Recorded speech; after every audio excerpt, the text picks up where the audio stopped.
Not everyone who endures actually wants to endure. Many simply have nowhere left to fall. Look deeper. Modern humans are not praised for who they are, but for how convincingly they pretend to be fine. Each day, we are presented with images of strength. A single mother raising 3 children while working 2 shifts, a man carrying the weight of his extended family while smiling across a boardroom table, or a student quietly suppressing suicidal thoughts, believing they must succeed to avoid disappointing anyone.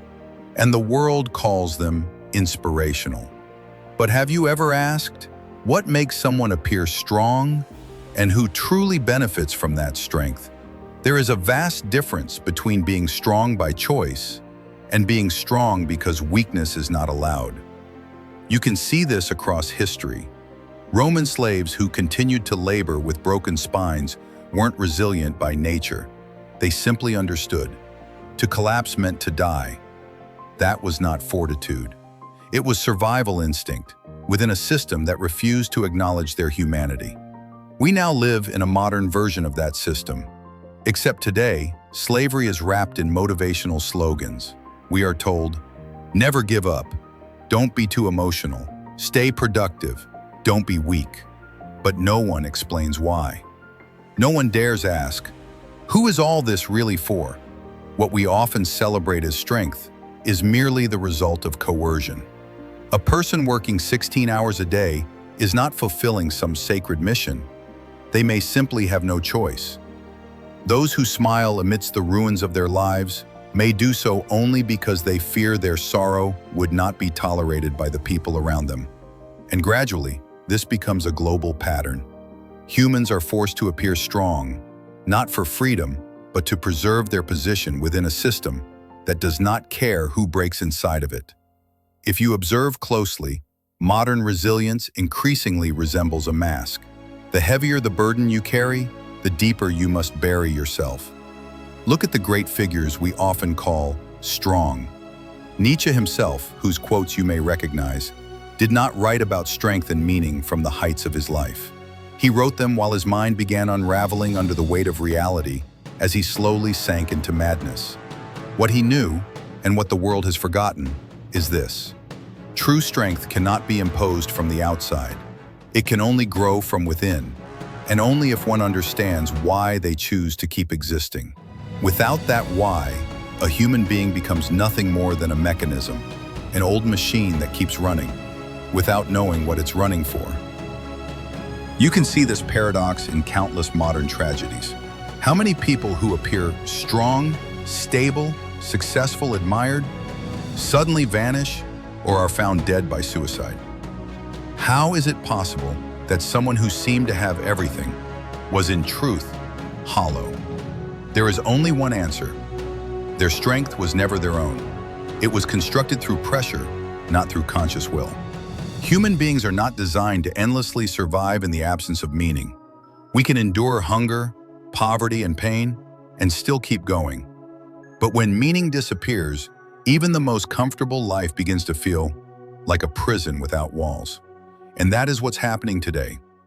Modern humans appear strong, but their souls are paper thin. And beneath all their structure, they carry questions they never dare to speak aloud. What exactly am I protecting? Why do I wake up every morning when I no longer want to live? Is this life truly mine, or just a routine passed down without my permission? These questions do not make you weak. They make you honest. And perhaps for the first time, that honesty matters more than appearing strong. Have you ever asked yourself, is your reason for living truly your own? Or is it just a voice you've heard so often since childhood that you've mistaken it for your own? Most people live inside narrow corridors they believe to be freedom. They choose their major for its career prospects, work for its stability, marry because it's time. They think they are exercising free will. But in truth, they are simply responding to invisible pressure. And that pressure has a name: introjected purpose. Viktor Frankl, a psychiatrist who survived Nazi concentration camps, wrote that human beings can endure extreme suffering if they have meaning. But he also warned, meaning that does not originate from within will collapse when reality stops being kind. In other words, we can survive hell if we know why we're there. But if that why is false, borrowed from systems, parents, or culture, then even the smallest suffering can destroy us completely. Look around you. There are people living as if everything has already been decided. Morning coffee, work, meetings, productivity, posting inspirational quotes, late-night exhaustion, then repeat. They seem normal, but if you sit with them long enough in silence, you'll notice the emptiness behind their eyes, because their lives are not the result of exploration, but of formation, shaped by what they should be, what is socially acceptable, what will make their parents proud, and they call that meaning. Carl Jung referred to this as persona domination, when the outer identity we show the world gradually dominates and kills the authentic parts within us. Carl Jung understood, if someone wears a mask long enough, when they finally try to remove it, they find no face underneath, only emptiness. In Japan, after World War II ended and the emperor surrendered, millions of soldiers returned home, not knowing why they were still alive. For years, they fought for honor, for the nation, for the emperor, and all of it ended in a single political moment. Many lost direction, not because they were defeated in battle, but because their why was taken from them by decree. Some ended their lives. Others became quiet, tireless workers, burying themselves in labor and routine because it felt better to become a machine than to live as a human without a reason. This is the danger of a false why. It can make you appear strong on the outside while leaving you terrified inside because you know, at any moment, it could all collapse. And you would not know why. Do you want to know if your why is truly your own? Observe how you respond to loss. If your world collapses the moment you lose a title, a partner, validation, followers, or income, then most likely, your why is merely living on borrowed ground, something that can be revoked at any moment. But if you lose everything and still know your direction, still manage to take a step forward even if limping, then you've begun to touch something the system cannot provide, something that cannot be bought, something that cannot be taught, only discovered. And perhaps for the first time, you are living as yourself. Friedrich Nietzsche once wrote, "He who has a why to live can bear almost any how," and the world welcomed that quote with applause. But very few ever ask, what kind of why? And more importantly, who gets to define it? Human beings can endure unimaginable suffering, not because they are inherently strong, but because they are told a story, that their pain will produce something valuable: heaven, success, recognition, virtue, a happy family, or a stable society. Without that story, suffering feels meaningless, and that is the nightmare the human brain cannot tolerate. We are not afraid of pain. We are afraid of pain without meaning. This is where meaning enters, not as truth, but as anesthesia. We don't create meaning, we inherit it. We are raised to believe that life has direction, that there is a divine, spiritual, or social reason why we must endure. And when life destroys us, we comfort ourselves with phrases like, "There must be a lesson in this. At least I'm still useful to someone." But deep inside, you know you are standing in the rubble. This kind of meaning is not the result of spiritual insight, but the result of cultural fabrication. Systems, whether religion, family, nation, or capitalism, require humans who are willing to suffer for reasons that cannot be questioned. Because the moment people begin to ask too deeply, they stop functioning as cogs, they become threats. Observe how power is manufactured through suffering that has been labeled noble. The poor are called resilient. Those who keep working under pressure are dedicated. Those who carry emotional burdens for their families are exceptional. But all of this only holds as long as there is a why, a symbolic reason that gives their pain meaning. Once that reason begins to crumble, so does the person. And we call that an existential crisis. Nietzsche was not trying to motivate, he was issuing a warning that resilience is not about strength, not about optimism, but about having a reason you believe in deeply enough that reality cannot crush it. And today, that kind of reason is becoming rare. Meaning has become far too replaceable. Religion is swapped for self-help. Struggle is replaced by branding. Identity becomes a customizable Instagram bio. Whatever appears to provide direction is quickly commodified. And so humans become lost, adrift in a sea of purchasable symbols. Meaning is no longer born from lived experience. It has become a product. But there is a cost to that shift. Your resilience loses its foundation. Yes, you may still wake up each morning, work, smile, help others, make jokes. But you know, if just one layer of meaning falls, one belief system, one relationship, one routine, you would have nothing left to stand on. Because what has been holding you up all this time was never strength. It was a manufactured structure of meaning you never truly chose and never fully understood. If your why is not born out of your own inner conflict, then you are merely a servant of someone else's why. And your resilience is nothing more than the habit of not collapsing in public. But they never told you that most people were never given the chance to choose their own why. Do you want to know whether your life truly has direction? Don't ask, observe, especially in the moments when you no longer have an answer. True meaning is not something you shout from a stage. It is something that continues pulsing in silence. And if you want to know who you truly are, you must look at what remains when all external things stop. Try to observe. What happens inside you when just one thing, something that has long sustained you, begins to shake? When your partner starts to drift away? When your parents stop being proud of you?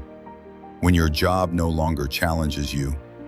Or when your spiritual community turns out to be nothing more than a social construction, one that collapses the moment it's tested? Do you feel hollow, confused, angry, or do you simply feel there's no longer a reason to get up the next morning? That doesn't mean your life is broken. It means you've just realized the meaning you've held on to all this time was never yours. It belonged to the system, to your family, to your culture. You simply signed a contract you never even read.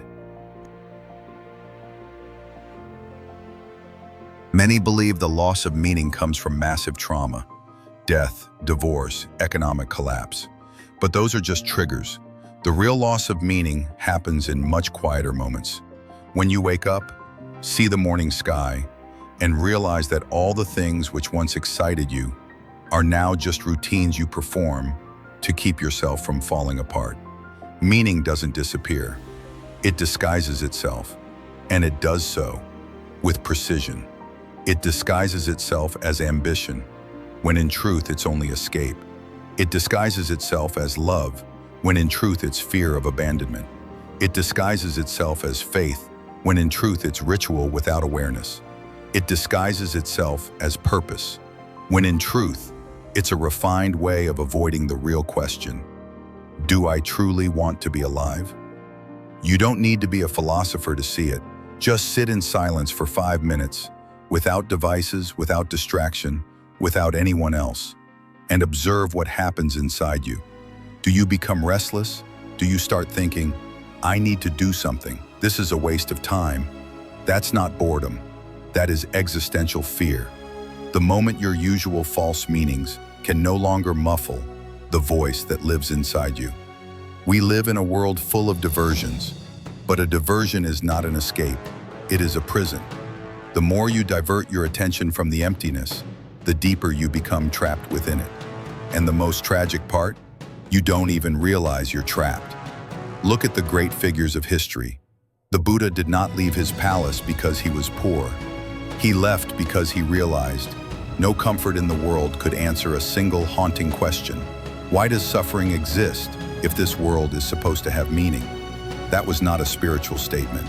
It was an epistemological fracture, a crack in the foundation of what we claim to know. And that is what you must do now. Observe. Observe when you feel truly alive.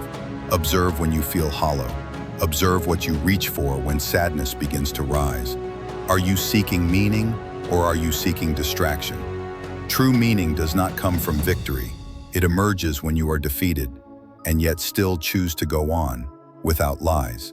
Because the only reason to live that can survive the weight of suffering is the one you did not choose to appear strong, but the one you discovered after everything that made you appear had vanished. You don't lose meaning in a crisis. You lose the illusion that you ever had it. If you give someone a reason to suffer, you no longer need to guard them.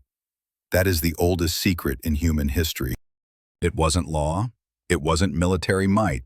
It wasn't morality that kept civilizations intact. It was the ability to inject meaning into suffering so deeply that human beings would embrace their own chains and call them honor. Look at how nations shape their soldiers. Fight for your country. Casualties are the price of freedom. But who defines what freedom is? And who truly benefits from their deaths? During World War I, millions of young European men gave their lives, not out of personal hatred, but because they were given a collective narrative. If you die on the battlefield, your life will not be in vain. And because of that, they marched into their graves with a smile. But that reward always arrives after death. And who decides what obedience really means? For thousands of years, humanity was told that suffering leads to enlightenment. Yet the ones most enlightened were always found on pulpits, not in the depths of real life. Look at the modern workplace. We call overwork dedication. We call mental exhaustion responsibility. And we call never having time for yourself maturity. But who profits when human beings never have time to question their own existence? None of this is accidental. The system cannot function with awakened humans. It does not need awareness. It needs productivity. And the only way to keep humans working is by giving them a meaning that cannot be questioned. Hannah Arendt once studied the figure of Adolf Eichmann, the logistical architect of the Holocaust, a man who orchestrated the death of millions without remorse, not because he was a monster, but because he believed he was just doing his job. He was given meaning. He was given structure. He was given direction. And that is perhaps the purest tragedy of the human condition, that we are capable of absolute evil as long as it feels morally justified, as long as the meaning appears legitimate. Meaning shaped by a system is not wisdom, it is a commodity. It is produced, packaged, and distributed through education, media, even spirituality. And you are taught to love it, because if that meaning collapses, power loses its reason to exist. Today, modern humans live on instant meaning. We work to afford vacations. We vacation to post updates. We post updates to be seen. We are seen in order to feel real, and all of it just to avoid feeling hollow. False meaning is not like poison. It is like morphine. It allows you to survive in a system you should have abandoned long ago. And that is why the system needs it. If your life feels painful, they will not give you an escape. They will give you a reason. Reasons are narcotics. Escapes are threats to the structure. Meaning is no longer a private question. It has become a tool of production. From concentration camps to classrooms, from phone screens to sacred altars, any place that demands obedience will inject meaning into you, not to awaken you, but to control you with your full cooperation. They don't want to kill your hope. They want to repurpose it. Most of us have never sat down to reflect on our why. We just keep moving because stillness feels more painful. We call it responsibility, but often it's just another way to postpone our own collapse. Did you wake up this morning because you know your life's direction? Or because you didn't know what else to do if you didn't get up? Don't believe the myth that great people all have a single clear calling. Most of the people you admire had no idea what they were doing when they started. They were simply trying to survive one more day, and on that day, they didn't give up. That's all. There is no dramatic epiphany, no sacred silence birthing enlightenment. There is only an alarm clock ringing, a deadline approaching, a phone call from your parents, a child waiting to be fed, an unpaid bill. And somehow through all of that, you begin to take shape.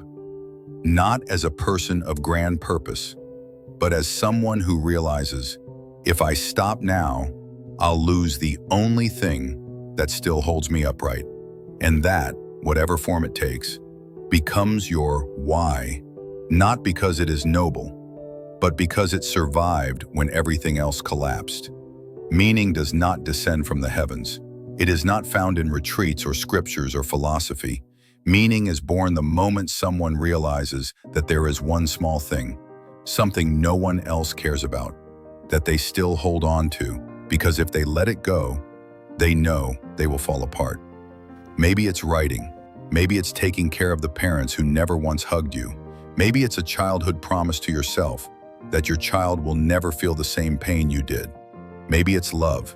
Maybe it's rage. But it isn't some divine light. It's residue, the last remaining trace of the version of you that hasn't given up. And here's the truth. Sometimes your why is not your salvation. It's your prison. Sometimes you keep going, not out of love, but because you're afraid that if you stop, there will be nothing left of you. Sometimes you even hate it, but you keep doing it because it's the only thing that still makes you feel alive. So forget the idea of finding meaning. That's an industry. That's a seminar. That's YouTube content selling the illusion that life has a poetic narrative. You don't need to find your why, because the real one has always been with you. It doesn't come as inspiration. It comes as your inability to let go, even when everyone tells you to. Meaning doesn't need to be beautiful. It just needs to be strong enough to survive even when you hate it. And if you find it, don't tell anyone, because the moment others begin to define it, it stops being yours. When all the meanings you've inherited burn away, there's no voice whispering direction into your ear. There's no moment of enlightenment, no wise figure emerging from the shadows. There's only you and a life that must go on without a clear reason why. That's the part no one tells you, that after everything collapses, life keeps moving. And that is far more terrifying than death. You begin to realize that everything that once drove you, ambition, recognition, responsibility, hope, pride, was never yours. It came from a system that needed you in motion, so its gears could keep turning. And when all that disappears, what's left is not emptiness. It's a silent obligation to remain.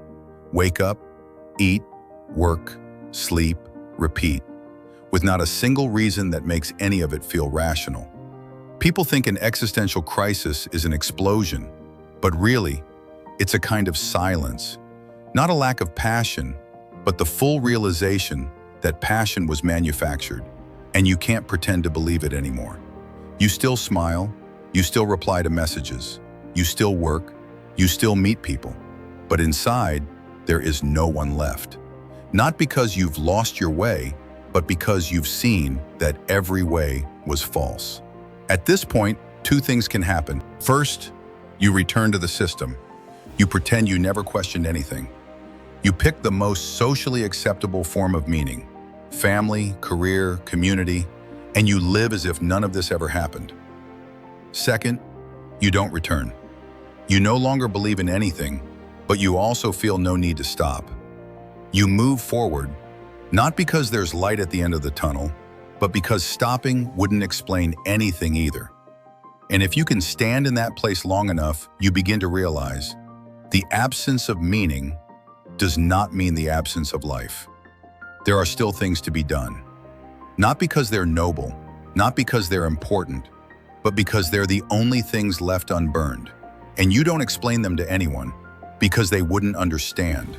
They'll say you're strong, but the truth is, you simply have nowhere left to go. This is not enlightenment. This is not liberation. This is simply existence, after all reasons to exist have been erased. And if you're still here after that, then perhaps that is who you truly are. Not the one with dreams, not the one with purpose, but the one who chooses to remain when all reasons to move have died. No light, no meaning, but you are still here, and that is enough. There is a kind of human who speaks very little about the meaning of life, not because they have none, but because they know true meaning is not something to be discussed. It can only be lived. They don't teach principles. They don't write self-help books. They don't sell resolutions. They are silent, and they continue walking, as if life were a burden that cannot be inherited, but also cannot be dropped. These people don't look special. They don't appear brighter, wiser, or more spiritual. What separates them is one thing. They've stopped asking the world to give them anything. They no longer seek validation. They no longer seek meaning. They just do what needs to be done. Not out of conviction, but because there is no honest version of themselves that could do anything else. They have been through collapse. They have lost direction. They've watched every structure that once supported their identity fall apart. And when nothing remained, they stayed. They got up. They walked on, not because they were strong, but because they could no longer return to being someone who lived in lies. You cannot teach someone to become this. It doesn't come from study. It comes from exhaustion with every form of self-deception, until finally, the only strength left is to be silent and not turn back. At this point, life becomes very simple, but also very heavy, because now you know nothing outside of you can define who you really are. Not your job, not your partner, not your country. Those are just structures, and structures can collapse. But one thing cannot collapse: your decision to stop running. That is the quietest form of strength. Someone who is no longer afraid of losing anything, because they understand everything that can be lost was never truly them. It is not the world that changes. It is not suffering that disappears. It is they who no longer ask life to be fair. They stop hoping. And because of that, they cannot be broken anymore. Strength is not resilience. It's the absence of illusion. Forget every narrative that says life needs a reason, that it needs dreams, needs passion, needs a soul calling. The truth is this: those who endure life the most are those who no longer believe it needs to be pleasant. They do not seek comfort. They do not seek justification. They simply accept with their entire body and mind that life is brutal, absurd, and offers no guarantee that anything will improve. And still, they keep walking. That is why they can endure anyhow, because they are no longer bound to the question, why must I go through this? That question is already dead. What remains is full presence and a single, cold decision. I don't need a reason to stay alive. I only need honesty. The world doesn't know what to do with people like this, because they cannot be baited by praise, cannot be moved by threat, cannot be shaped by hope. They no longer want a place in the world. And for that very reason, the world gives it to them. Look closely at history. People like this were always seen as strange, even dangerous. But slowly, without noise, they become the center of gravity. Why? Because when the world is full of noise, people seek the one person who does not speak, but remains. When everyone is busy selling direction, there is one who stays still, and everyone starts wondering why they don't waver, and the world starts chasing them, not because they wanted to be chased, but because nothing is more disturbing than someone who no longer needs to be approved. They never asked for influence, but they are given power. They never sought followers, but others begin to follow. They don't write to be heard, but their words remain longer in people's minds than all the slogans shouted from the stage. And here is the final irony that you must understand. The world only gives space to those who no longer want it, because only those who have burned all illusions can be trusted not to build new ones. It is not those who know everything who are respected. It is those who do not run, even when they no longer know anything at all. Because in a world built on lies, someone who doesn't flee when it all falls apart looks like the only one worth following. That is the quietest form of authority, not a loud voice, not sharp intelligence, but a presence that does not depend on external validation. And in the end, they can endure every how, because they are no longer trying to survive. They are simply alive. And that is enough to make the world unable to ignore them anymore.